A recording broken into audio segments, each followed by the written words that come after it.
What happens when a comedian's sharp tongue collides with a star who's spent decades dodging the spotlight's harshest glare? The studio lights hummed, a faint electric pulse threading through the air, as Chelsea Handler adjusted her notecards on the polished oak table. The set was intimate, two low-slung leather chairs, their black sheen catching the glow of three cameras wide on the scene, mid on the guest, close on her. A small studio audience, 30 souls, sat hushed in tiered seats, their phones dim but poised. The table held a chipped porcelain cup, its hairline crack a silent witness to the tension about to unfold. Chelsea leaned forward, her blonde hair catching the light like a halo she'd never claim. "Russell, thanks for being here," she said, her voice honeyed but precise, like a blade dipped in syrup. Her fingers tapped a silver pen against her knee, a tic she'd never broken since her first late-night gig. She'd interviewed senators, pop stars, even a disgraced CEO once, but tonight felt different, a memory of her own early days, clawing for respect, flickered and faded. Russell Crowe, slouched in the opposite chair, gave a half-smile, his eyes shadowed under a black cap pulled low. "Pleasure's mine, Chelsea. Or so they tell me."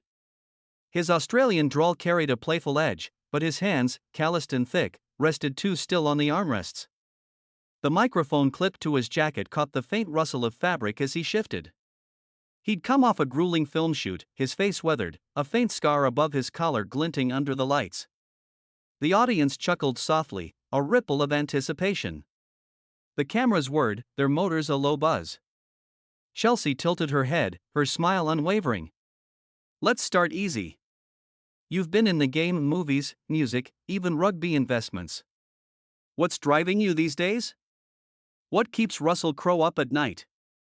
Her question was soft, an invitation, but her eyes held a glint of something sharper.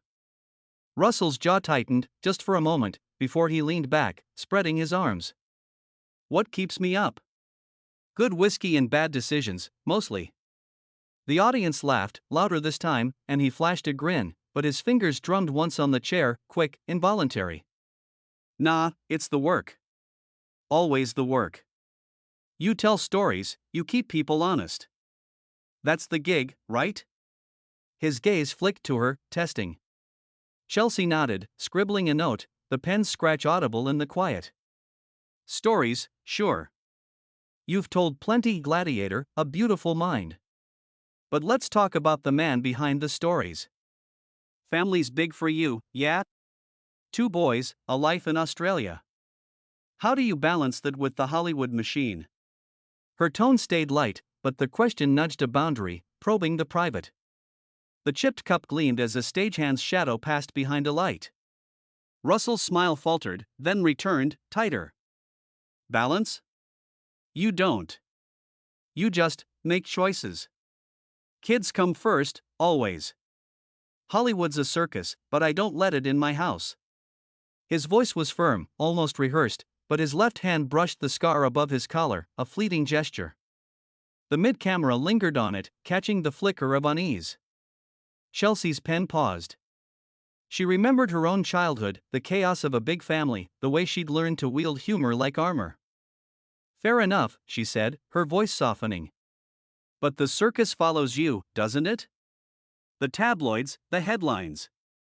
You've had your share of, let's call them moments. Bar fights, Twitter spats. How do you square that with being a role model?" Her question was gentle, but the air shifted, the audience leaning forward. A faint whisper crackled from the control room, "Push it, Chels," barely audible through her earpiece. Russell's eyes narrowed, his grin gone. "Role model? That's not my job. I'm an actor, not a saint. People want perfection, they can look in a mirror and lie to themselves." His words were sharp, each one landing like a jab. The audience stirred, a few gasps mingling with nervous laughter. Chelsea tilted her head, unfazed. "Not perfection, maybe. Just accountability. You've got a platform, millions watch you, follow you. Doesn't that come with a weight?" Her voice stayed even. But her fingers tightened around the pen, the metal cool against her palm. The close camera caught the glint in her eyes, a spark of challenge. Russell leaned forward, elbows on his knees, his microphone wire taut. "Wait? Sure. But it's my weight, not theirs. Privacy's not a gift, it's a fight. You don't get to pick my burdens for me. His voice was low, almost a growl, but there was a crack in it, a fleeting tremor. He glanced at the chipped cup, then away, as if it held a memory he didn't want. The wide camera pulled back, capturing the tension coiling between them. The audience was silent now, phones forgotten. Chelsea set her notecards down, the rustle loud in the quiet. "Let's pivot," she said, her tone shifting, less playful. "You've built this incredible career, Russell. Oscars, blockbusters. But there's a pattern of controversies, outbursts. That phone-throwing incident years ago. The recent X posts going viral. Some say you lean into the chaos. Is that strategy, or just, you?" Her question was a scalpel, precise and deliberate. A stagehand coughed off stage, a sharp sound. Russell's laugh was short, bitter. "Strategy? That's rich. You think I plan to have my life dissected? Visibility's a thief, Chelsea. It takes what you don't give." He sat back, arms crossed, but his foot tapped once, a restless beat. The mid-camera zoomed on his hands, one fist clenching briefly. Chelsea didn't blink. "Visibility's a choice too, isn't it? You're not just a guy in a pub, you're Russell Crowe. You profit from the spotlight, but you dodge its cost. Isn't that a bit convenient?" Her voice was calm, but the moral pivot was clear, the air heavy with it. A producer's shadow moved in the control room, a phone screen glowing. Russell's eyes flashed, his breath quickening. "Convenient? You try having your worst day splashed across every screen, every headline. You try being judged for a moment you can't take back." His voice rose, then caught.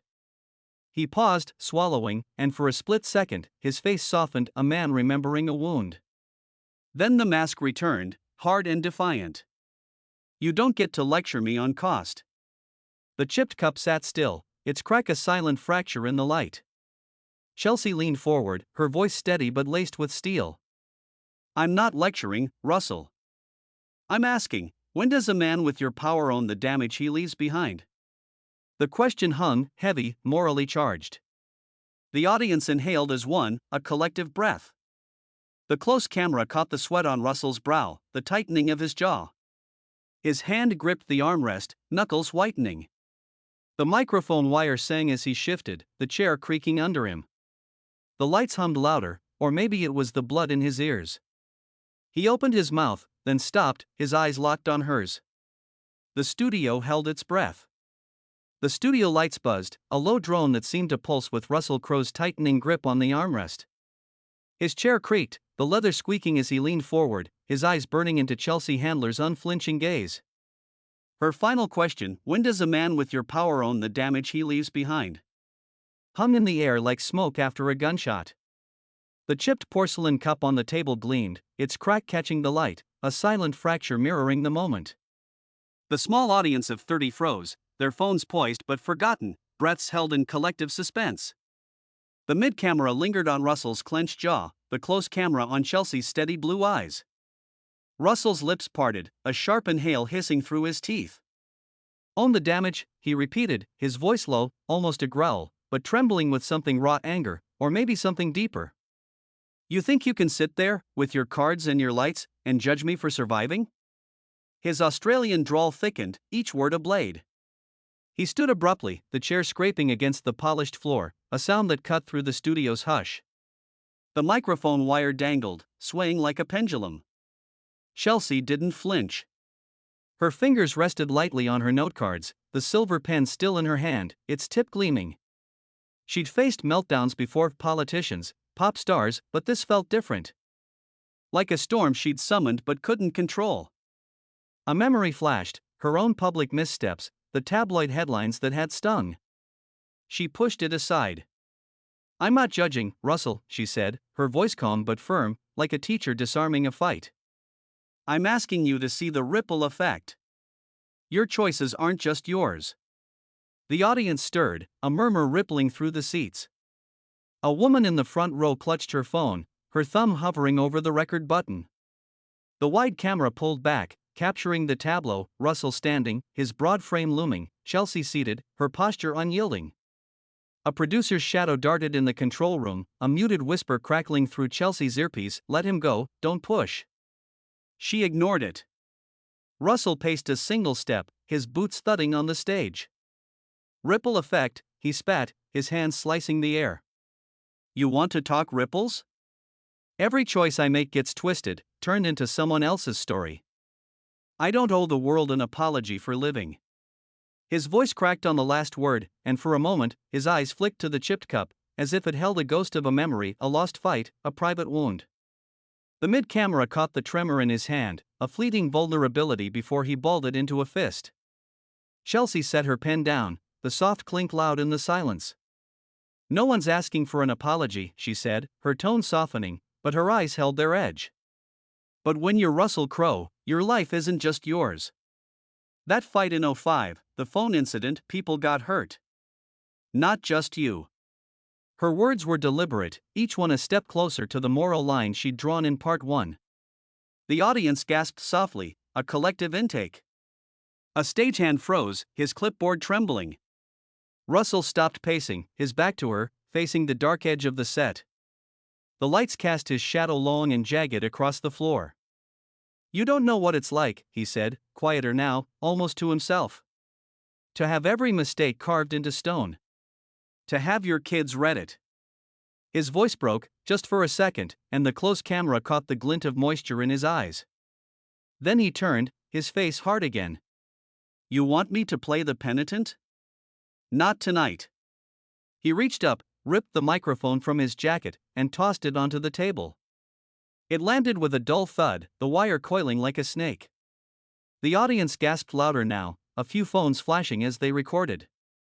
Chelsea leaned forward, her voice steady but urgent. "Russell, you can walk away, but the question stays. What do you owe the people who look up to you?" It was a final plea, not for the cameras, but for him. He froze, one hand on the back of his chair. The chipped cup sat between them, its crack a silent witness. Then, with a sharp laugh, he turned and strode toward the stage's edge, his boots echoing. The wide camera followed, catching the sway of his cap as he disappeared into the dark wings. The audience erupted, whispers, gasps, a single clap cut short. A producer's voice hissed in Chelsea's earpiece, "We're live, Chels, wrap it." Chelsea exhaled, her shoulders dropping slightly. She faced the audience, her smile professional but strained. "Well, folks, that's showbiz," she said, her voice light but hollow. The audience laughed nervously, but their eyes darted to their phones, already typing. The close camera lingered on her, catching the flicker of doubt in her expression, a rare crack in her armor. Backstage, the air was thick with chaos. A stagehand muttered, "He's gone," stormed out the back. The producer, a wiry man with glasses, was already on his phone, barking at someone about damage control. "X is gonna explode," he said, scrolling through posts. Chelsea stood, smoothing her blazer, the chipped cup still in her peripheral vision. She felt the weight of the moment, the line she'd crossed. Had she pushed too far? Or not far enough? By midnight, X was ablaze. Clips of Russell's walkout went viral, hashtags like #CroweCracks and #Chelsea vs. Crowe trending. Some posts praised Chelsea's nerve, she called him out. Respect. Others vilified her, handler's a bully, picking on a legend. Russell's own account posted a single line, "Truth isn't owed to cameras." It garnered thousands of replies. Some defending his rawness, others mocking his exit. The chipped cup appeared in memes, a symbol of the night's fracture. Chelsea sat in her dressing room, the hum of the studio gone, replaced by the buzz of her phone. She scrolled through the posts, her thumb pausing on a video of Russell's face in that vulnerable moment, the crack in his voice. She remembered her own early days, the sting of being judged for her sharp tongue. Was she exposing truth, or chasing spectacle? The question gnawed. Across town, Russell sat in a dimly lit bar, the chipped cup's echo in his mind. He sipped whiskey, his phone dark on the counter. A text from his son glowed briefly, "You okay, Dad?" He didn't reply. The weight of his choices, his outbursts, his defiance, pressed harder than the cameras ever could. He'd walked out, but the stage followed him. The night left its mark. Chelsea's show spiked in ratings, but her inbox filled with hate mail alongside praise. Russell's next film faced whispers of boycott, but his fans rallied, calling him authentic. The chipped cup, that silent witness, sat untouched on the set, a relic of a moment neither could escape. They'd both fought for control of the narrative, of their truths, but the world had already written its own story.